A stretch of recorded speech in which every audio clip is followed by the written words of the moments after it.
I'm fine, thank you. Good morning, ma. Hi, family. Wonderful. We thank God. Nice to Okay. see you.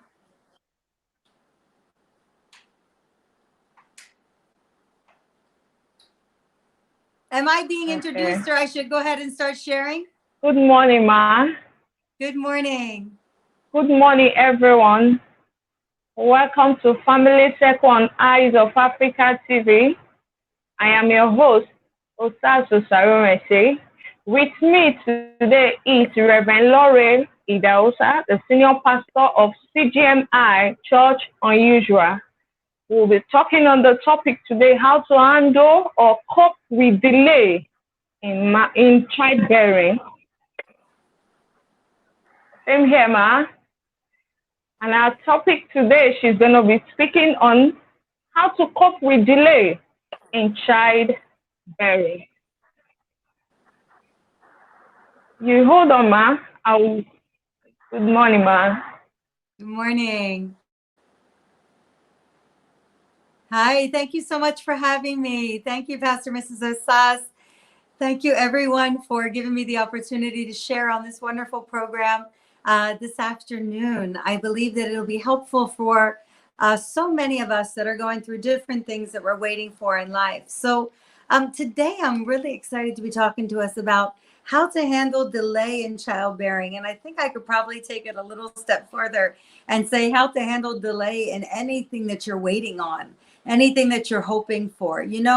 Every one of us have dreams, visions. We have things that we're expecting to see happen in our life. And it seems sometimes like those things take forever. And, there's a scripture in the Holy Scriptures in Habakkuk chapter 2 that talks about how you should write the vision, make it plain upon tables, that the people that run by can read it easily.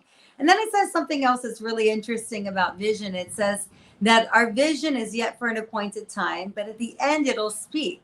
Then it says, even though it tarries, wait for it, because it won't tarry. And I think it's really interesting that a lot of us, in fact, probably every single one of us can relate that we have something that we're hoping to see happen in our life. We have something that we're waiting for. We have something that we're expecting. And today I'm going to be talking to us about what to do when you're waiting for something to happen and how to stand and see that thing come to pass in your life. So I'm really honored to be here on the program this afternoon. I'm looking forward to sharing my story, my personal story with everyone, and then hopefully encouraging us that whatever it is that we're waiting for, we'll talk about how to handle that waiting period, how to handle being in the waiting room before your manifestation comes of whatever it is that you're hoping for. My focus today is going to be on childbearing because that's a story that's very personal to me, and it's something that was quite a remarkable experience in my life. So I believe I should just go ahead and get started this afternoon and start sharing with you a little bit of my background, a little bit of the story that brings me to you to talk to you today on how to handle delay in childbearing. So I married my husband back in 2002. Now, I know you're looking at me, and many of you may not be familiar with myself or with family, so I'll give you a little bit of a background. I'm from the U.S., married to a fantastic man from here in Nigeria. So I was born and raised in the States. I met my husband when I was 13 years old. I came over on a trip. My father, Dr. Gary Whetstone, was good friends with my husband's father, who is Archbishop Benson Idahosa, who was Archbishop Benson Idahosa. And so I came over when I was 13 years old on a brief trip. And that's when I met my husband for the first time. And it was like love at first sight. I mean, I was this young girl coming to Nigeria. It was actually my second trip to Nigeria, but my first time with the Idahosa family. And I just remember meeting him and thinking that he was larger than life. I was so excited about everything about him, and it was like a connection at first sight. We had, of course, I can't really call it love at first sight because my kids are growing up now and they're getting close to that age, and I don't think that they're capable of love at first sight. So my perspective on it is changing now that a mom. But at the time, I thought it was love at first sight, and so did he. And we had a strong bond and a strong connection. And then over the years, we built that connection into a beautiful relationship. He came over to the US and he went to high school in the States. He did his undergraduate and his graduate work in the States before he went on to London to go to medical school. And so throughout that period, we made sure that we would see each other at least once a year. We were kind of building this friendship. We weren't really dating per se, but we had this chemistry that we shared, which was palpable. It was a very exciting chemistry, and I just kind of always wanted Feb to be my one. I always wanted him to be the person who I was going to spend the rest of my life with and have a family with. And then in 2001, when the World Trade Center issue happened in America, it just so happened that on that September 11th of 2001, my husband was on a flight on his way into the US for a program. And at the time, we weren't very close. We hadn't been hanging out much. But on his way in, they rerouted his plane to Canada. And they shared that there was a emergency and his program was canceled. The World Trade Center thing happened. And so he came and spent a little bit of time in Delaware, which is where I was from, my home state. And he spent some time and then he said, you know what, Laurie, I really like you. I feel like I can trust you. I'm like, of course, we've been friends forever. He's like, no, I think I want to marry you. And yeah, that's kind of set the ball rolling. And then within a year, I became Mrs. Idahosa. Now, to give you a little bit of a background, my husband's father has been labeled as the father of Pentecostalism in Africa. Very well-known pastor, very well-known minister and man of God in all of Africa. He passed away in 1998, and he was like a father to me at the time, back before he passed away.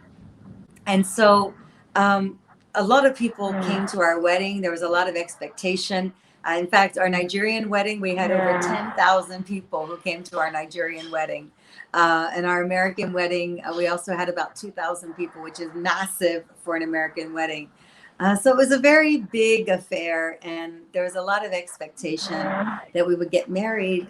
And then after our marriage, there was a lot of expectation that we would have children right away because everyone wanted to. My husband is the only biological son of the late Archbishop Benson Idahosa and of his mom, of course, Archbishop Margaret Benson Idahosa. And so there was a lot of expectation that we would have a child right away and kind of continue the Idahosa name and the Idahosa legacy. And I honestly thought, you know, we had a fairy tale romance, a fairy tale marriage. I kind of expected the whole thing to work. I was expecting to just like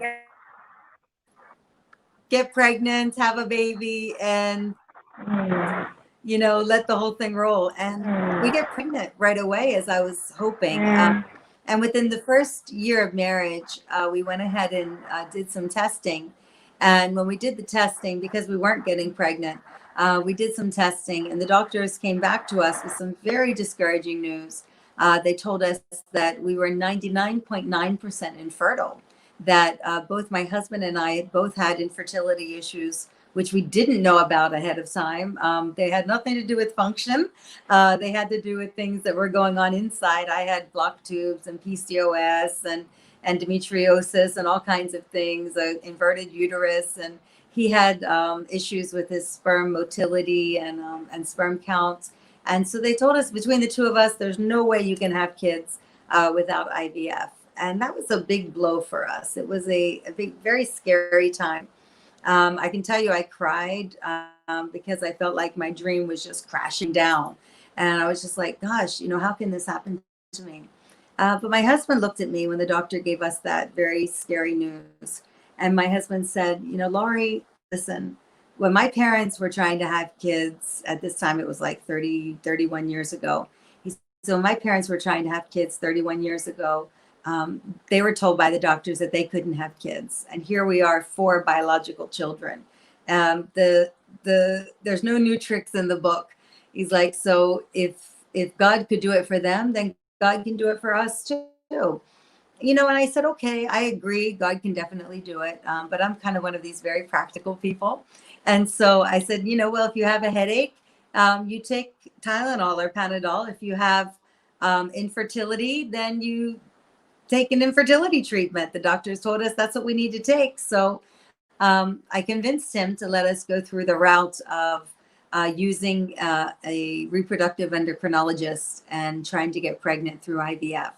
Now, it was a very expensive process. It cost us over $25,000 for each IVF cycle. And we did them very quietly. We didn't tell anybody what was going on. We didn't share. We only told my parents, his mom, and his sister were the only people who were aware that we were going through this process because we felt that it was very personal and we really didn't want to have a lot of people giving us their opinions for or against or judging us. And, you know, there's a lot of things that come into play when you're involving science into the perception of a child. And so we said we wanted to kind of turn off that noise, turn off that dial, and just focus on applying our faith to having children through IVF. And so we tried the first time and it failed, tragically failed. I remember crying and my husband was like, it's okay, we'll try again. And we did. We tried a second time and it failed. We tried a third time and it failed. We kept trying and it wasn't working. And so my husband and I, you know what, we're going to go find the best facility in the US. If we're going to spend this kind of money and this kind of energy and time and faith, then let's apply it to somewhere that has better statistics than the place where we were going to. So we did. We went to a not new hospital. We went to a hospital in New York City, New York Presbyterian Hospital, and we tried another IVF there. And during that IVF, we had lots of challenges that happened, but we did get pregnant. And so we were finally pregnant after several tries with IVF. And I'll tell you, I carried that pregnancy like an egg. I mean, I carried it like, I remember being on the train between New York City and Delaware, where I'm from. And I remember being on the train with my feet up just to make sure the baby didn't fall out. I mean, it was just these ridiculous things in my mind that I wanted to do to make sure that we had a successful pregnancy. And we did. We delivered a very handsome baby boy on the 3rd of July of 2007.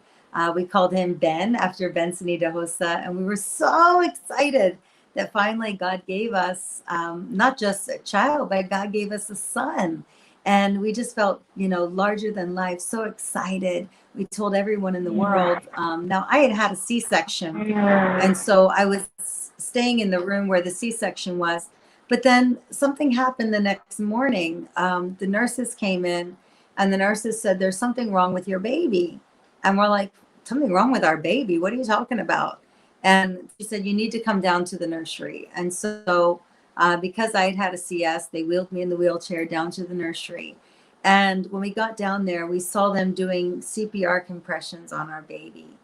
And I have a bit of a background in medicine, so does my husband. And obviously, when you're doing CPR, it means that you're resuscitating, that the baby's gone. And so they were doing everything to revive the baby. And after some time, they looked at us and they said, Mr. and Mrs. Idahosa, we've done everything that we can do. Unfortunately, your baby has died. And I can tell you at that moment, I felt the most intense grief that anybody could ever feel. I took the baby and I began to breathe into the baby's mouth. I thought, maybe if you can't revive the baby, maybe I can. I just tried everything and it was unsuccessful. Our baby was dead. And the first time I actually held the baby, they took us into a side room and they handed me my dead baby. That was the first time I held him. And I just remember looking at him and just being like, oh, it felt like every dream that I had crashed. But at the same time, there was this voice on the inside of me that told me that I know that I know that I know that I'm going to be a mom. That regardless of how it seemed like everything was over, that I'm still going to be a mom. And that's kind of what happened in that moment. There was deep grief, but then there was also a revival of faith, a revival of trust that the plans that God had were going to come to pass. And it was absolutely remarkable. it was, we had support that came from everywhere. I mean, people were so kind to us. And we had some people that were also unkind at the same time. We had people that supported and prayed for us, encouraged us, cooked for us, helped take care of me postpartum. And then we had some people that were also very cruel, that said things like, oh, they made up the story. They never had a baby. They were just doing that because they couldn't bear the shame of never having a child. And some very, very hurtful remarks that we received during that period. But we came back to Nigeria and we started to put our energy into our son's legacy. Even though he was gone and even though he only lived for 12 hours, we had this drive to do something in his memory. And I remember us saying, you know, if this could happen to him in America, where we even had a helicopter flying in to take care of him, and he still died, what's happening to our babies in Nigeria, where in some rural conditions, we have babies that are being born with the doctors using torchlight. We have just so many practices that are unclean, and the infant and the maternal mortality rates are very high in Africa. And so we began to say there's something we can do to make a difference. And so we started putting our energy into opening a hospital for women and children called Big Ben's Children's Hospital in our son's memory. And while we were working on that project and getting donations and getting equipment and getting architectural drawings and all these fantastic things put together for the hospital that we wanted to build, or we were building, and now we have built, and it's been functional now for 12 years. As we were working on that project, we found out that we were pregnant, and that we were pregnant naturally. Naturally, with no doctors, no injections, no IVF, no nothing. It was an absolute miracle. That November of that same 2007, we found out we were pregnant. And when we looked at the due date, it was remarkable for us that we were due the same time that the last baby was born. And it was interesting that at the last baby's burial service, at his funeral, somebody had spoken, a pastor had spoken prophetically, and it said that, oh, a year from today, God's going to give your family a reason to rejoice. And I remember at the time, I wasn't happy with him. That was on the 9th of July of 2007. I said, I'm not happy with you that, you know our story. You know that we can't have children. You know that I just had a CS. Why would you publicly embarrass me like this? And the bishop just said to us, that's how I heard it in my heart. So that's how I said it. I said, okay, no problem. But then on the 9th of July of 2008, exactly a year later, my water broke around 2:00 in the morning, and I went into the hospital. And that very day, I delivered Feb Jr., who was our miracle baby from God. And Feb Jr. is now a thriving 11-year-old, about to be 12. And he's doing absolutely great. God is so faithful. He gave us a miracle baby. And I remember taking care of Feb Jr., like breastfeeding him till he was over a year old, doing everything. And then eventually my husband said, you know what? I want my wife back, and I want us to try for another baby. And so we tried for another baby, and it wasn't working. So we went back to the hospital again, and we had them retest us. And when they retested us, they came back and they said, Mr. and Mrs. Idahosa, you guys are worse than you were before. His sperm count's worse. My uterus was messed up, all these other things.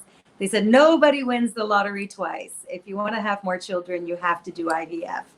And so we did. We tried another IVF, and it failed. But then we came back to Nigeria again. I think there's something in this environment. We came back to Nigeria again, and we got pregnant naturally. Again, with no doctors, no nothing. Obviously there was something, but there was no medical intervention. And that baby is a Nathaniel Victor Benson Idahosa. And Nathaniel Idahosa is a thriving 8-year-old that was born in November. And then in November of 2011, then while I was still breastfeeding Nathaniel, he started rejecting my breast milk. And I'm like, what's going on? And then a friend of mine said, maybe you're pregnant. I laughed. I'm like, oh, we've already had 2 miracles. But sure enough, I did a pregnancy test, and baby Judah, who is my 7-year-old. Baby Judah had already entered, and I was pregnant with baby Judah again naturally. And baby Judah is now a thriving 7-year-old. He was born in January of 2013. So God has been faithful to us. He gave us 3 children. Um, he bypassed the doctors, what all the doctors thought that they could do. And he just said, you know what? I'm not going to share my glory with any man. I'm going to give you your kids. And that's what he did. So I want to just briefly talk to us about what to do when you're waiting. And I think that I've established the fact that I waited. I waited, and it wasn't always easy. But there's a few things that I did when I waited that really helped me. And if you're waiting for something to take place, if you're waiting for a baby or you're waiting for any kind of testimony, whatever it is that you're waiting to see happen, if you have something that you're waiting for, I want to encourage you maybe to apply some of these things that I did and see if they can help you. So some of the things that I did, one is that I was very intentional about who I had in my circle. When you're waiting for something, you can't have every voice talking to you. You can't have everybody giving you their advice or their opinion. So I want to encourage you to choose your circle of influence. Choose who you share your dreams with. Don't just blast your dreams to the world. There's a scripture that talks about not casting your pearls before swine. You don't know who's for you or against you. Now, I'm not a big person who says, "Oh, witchcraft and this and that," but there's just an unnecessary pressure that you have when you share your dreams with people that don't want to see you succeed. So I would encourage you to choose your circle and choose your circle to only be people that share your faith and that share your same hope with you. The second thing that I would say would be to work on your mind. Everything that we manifest in our life are things that we first conceived in our mind. And so I encourage you to think on things that are positive. Maybe it's a child that you're waiting on and you're hoping to have a child. Then I want you to start focusing on things that are positive. Start seeing yourself as a mom or as a dad. Start imagining your family. Start imagining your children, your nursery.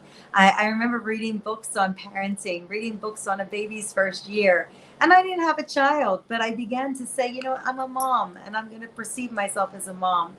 And I gave a lot to moms. I remember every baby shower, I would give and give and give and give and give for baby showers because I believe that whatever you give comes back to you. I believe in the principle of seed time and harvest. And so I was always sowing seeds into people that were trying to have children or people who had just had children.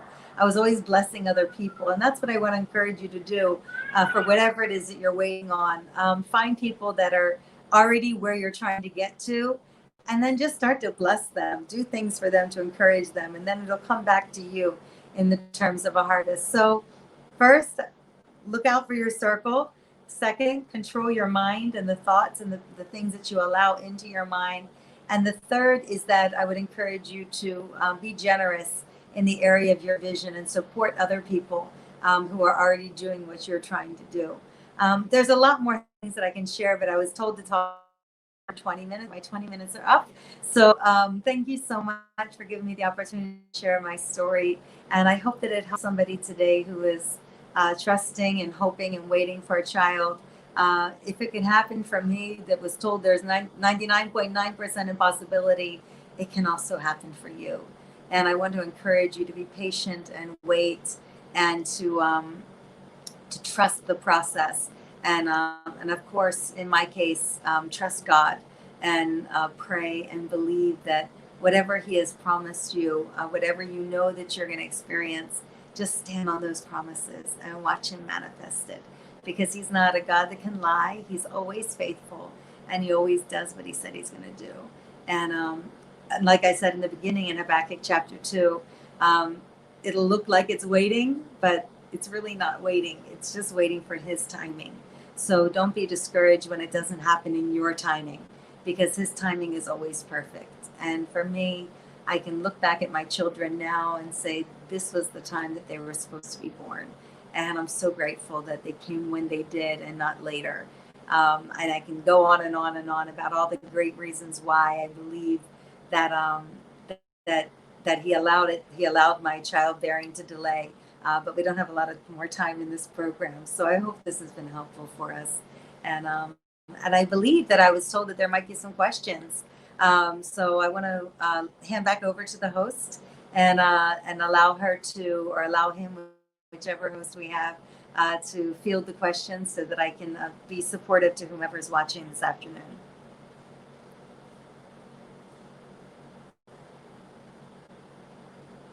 Or not. I thought the host would be there to take over the questions. So let me just say, if you have questions, you can send them in.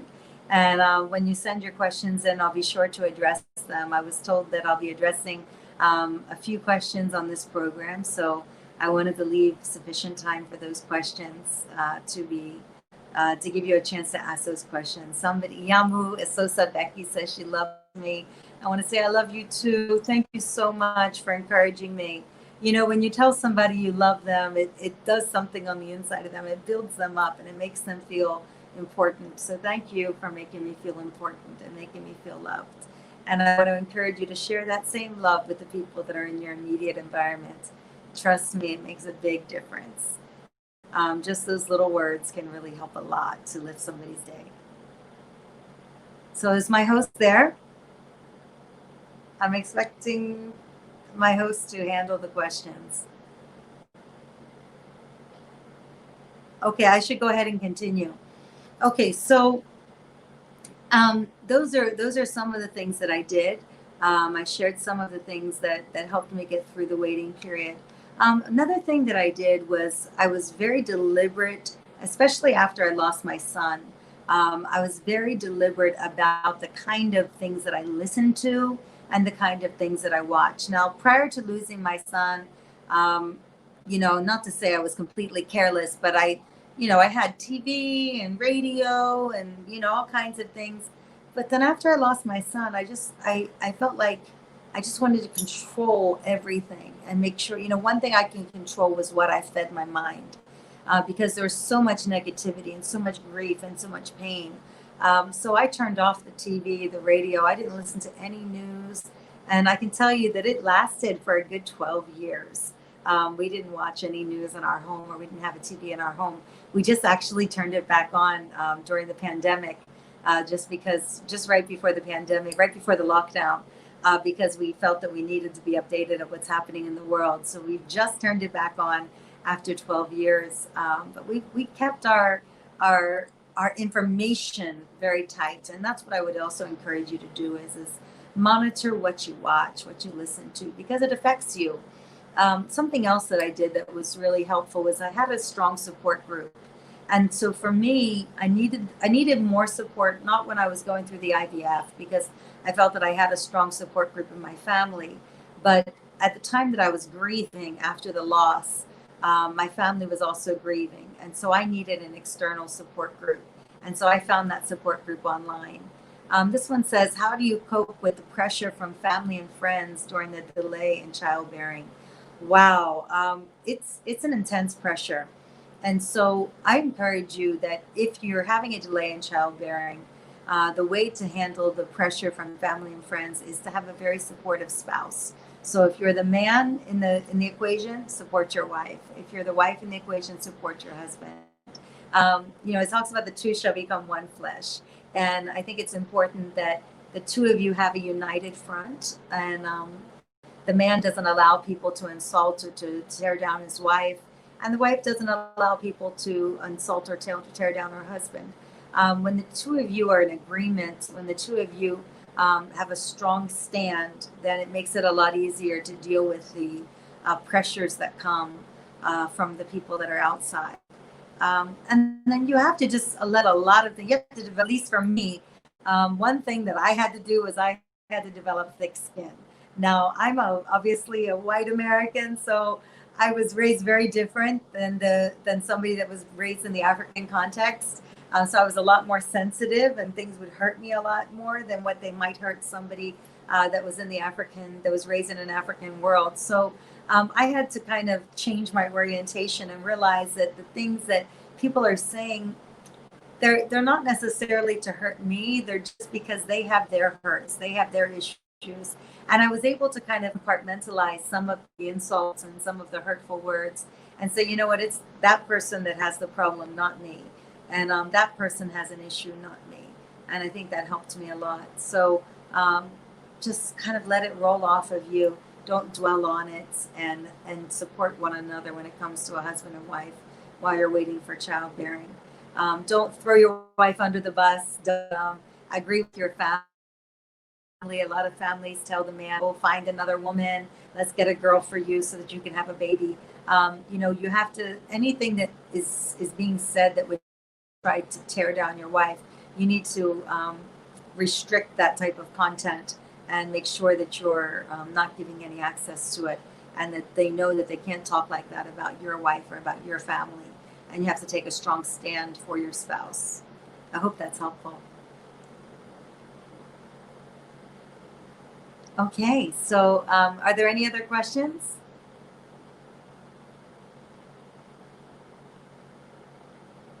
I really appreciate the honor to be on today's program. Thank you so much for having me. Thank you, Obayuana. Thank you, Pastor Osas, Pastor Mrs. Osas. Let's see. How do you cope with pressure from family and friends during the delay in childbearing? I think we shared that. And sometimes, this one says, sometimes your spouse gets tired. It's true. It's true. So if you know you have a spouse that's prone to not having as much patience on the matter, then find some other people to support you, but make sure that they're people who really believe in you. And you may have to go outside your immediate environment, and you might have to find some other people. I found some of my support online. As I said, I was a member of a support group online called SPOUSE, which is it's an acronym for subsequent pregnancy after loss.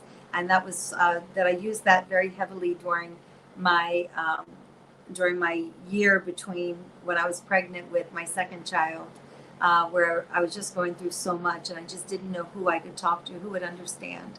And so I used that, and I did it anonymously. Even till today, they don't know who I am or who I was. I don't know. I no longer relate with them, but at the time, I never said my name or anything. I was very anonymous, but I found a lot of strength in that. Then there's also a lot of Christian support groups that you can go to. I encourage you to find people that you can trust and allow those people to support you. Thank you. Are there any other questions? I really appreciate the honor of being on today's program on Eyes of Africa TV. I love the work that you guys are doing, and I believe that it's going to flourish. And I'm looking forward to doing more things together. So thank you so much for having me.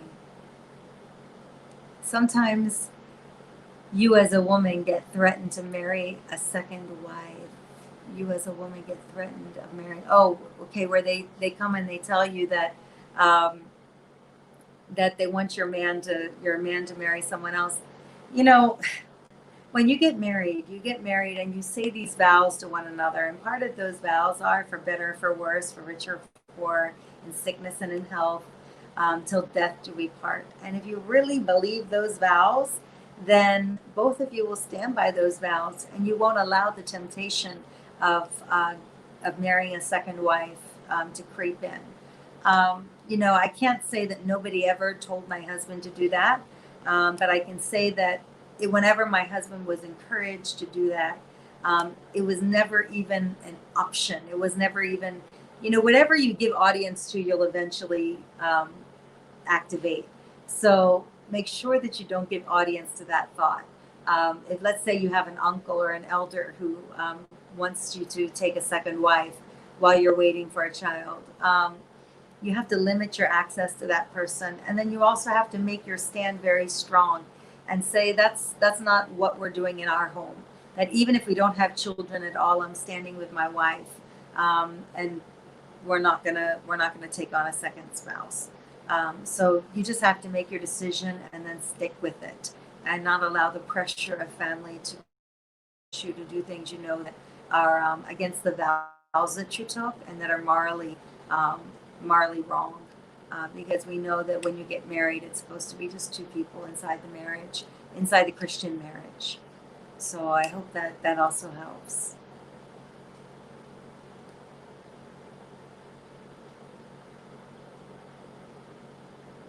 Sometimes as a woman you get threatened. Okay, that's we just agreed on that. We just talked about marrying a second wife. This one says it's hard living without a child. I couldn't read the rest of it before it disappeared from the screen. It's hard living without a child. Marriage is to have children. Um, Marriage isn't only to have children. There's a lot of other beautiful parts of marriage, and so um, as you're waiting for a child, explore those other beautiful parts of marriage. Starting businesses together, spending time together, supporting other families and supporting other homes and being a strength to your community. Possibly raising children that are not biologically yours. There's so many things that you can do to have a fulfilling marriage that doesn't involve having children. So while having children is an important part of marriage, it's not the only purpose for marriage. I believe that marriage is for dominion. Marriage is to dominate and to have an authority position in the world. So use that covenant and that commitment that you have. Use that power of agreement that you have of two coming together and being one flesh. You know, the scripture talks about how one can put 1,000 to flight, but two can put 10,000 to flight. So use that capacity of putting 10,000 to flight. Use it in your favor and find ways to maximize your strength while you're waiting for a child to come. And I wouldn't take adoption off the table either. Adoption is a beautiful way to start a home. And my husband and I had agreed that if we didn't have children biologically, that we would adopt, and that those children would be just as much a part of our family and our name and carry on the Idahosa legacy as if we had physically given birth to them. It just so happened that that's not the pathway that God chose for us. But had he chose that pathway by not giving us children at all, then we would have adopted children, and we would have done it very gladly. And I was ready. I was excited about the prospect of adopting a child. Thank you, It Ma. just never Thank happened. you. Thank you so Thank much. you so much, Ma. Thank you, Ma. I love Thank you, Ma. Thank you for Thank you. honoring my invitation. And so you out there, you have heard. Thank you, Ma. I pray that God Almighty will give every one of you, trusting God for the fruit of the womb, your joy in due season in the name of Jesus. Amen. Thank you, Ma. Bye. Thank you for having me. All right. God bless you Thank guys. you, Have a Ma. wonderful day. Bye. Thank you for having me. And you too.